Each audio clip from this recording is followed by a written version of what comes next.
আমি ভিডিওতে যে ধরনের কোয়েশ্চেন্স পাই এর মধ্যে কালার্স নিয়ে অনেক বেশি কোয়েশ্চেন্স থাকে। সো আজকে যেহেতু একটা ইউনিক কালার করছিলাম, আই থট আপনাদের সাথে শেয়ার করি। বিকজ কেকটা যখন আমি ভিডিও দেবো তখন আমি শিওর আপনারা সবাই এটা নিয়ে অনেক কোয়েরিজ করবেন। সো চলে আসি ভিডিওতে। আমি প্রথমে বাটার ক্রিম নিয়েছি, এখানে অ্যারাউন্ড 2 টেবিল স্পুন আন্দাজের বাটার ক্রিম হবে। এরপর আমি এখানে ব্লু কালার অ্যাড করি, বেশ অ্যারাউন্ড 3 to 4 ড্রপসের মতো আমার এখানে ব্লু কালার যাবে। অ্যান্ড ব্লু কালার ইউজ করার পর আমি এখানে পার্পল তারপর ব্ল্যাক কালার ইউজ করি। সো এখানে হয় কি, আনফর্চুনেটলি আমার ভিডিও ক্লিপটা কীভাবে যেন শ্যুট হয় নাই, বাট আমি আপনাদের বলে দিয়েছি, যেটা বলেছি ওভাবে ইউজ করলে আপনি এক্স্যাক্টলি এই শেডটা পাবেন। এটা হচ্ছে ওশান গ্রিন কালারের, যেটা আমি চাচ্ছি না, আমি হচ্ছে একটু পাউডার ব্লু কালার চাচ্ছিলাম।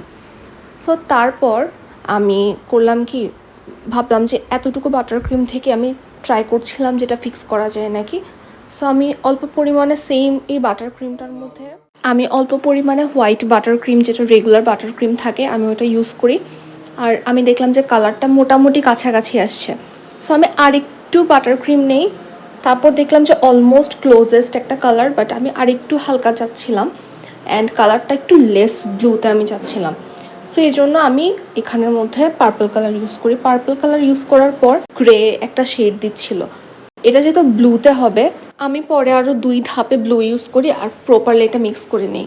সো এই যে দেখেন, আপনারা যে জিজ্ঞেস করেন যে কীভাবে কালারটা আসলাম, কালার আসলে সেম কালার্স আমি আগেও ইউজ করেছি, পরে ইউজ করেছি, কিন্তু এটা মিক্স অ্যান্ড ম্যাচ করতে করতে পরে বোঝা যায় যে এক্স্যাক্টলি কোনটা দিয়ে হবে। সেম কালার, সেম 3টা কালার দিয়ে হচ্ছে আমার পরের শেডটাই আসছে, কিন্তু একটা এক এক অনুপাতে ইউজ করতে হয়েছে। এটা পুরোটাই আসলে রেশিওর উপর ডিপেন্ড করে। এনিওয়েজ, আমি আমার ভিডিওসগুলো মোস্টলি নেওয়া হয় যে আমার ক্লায়েন্টরা যাতে বুঝতে পারে ওদের কাজগুলো কিভাবে হয়।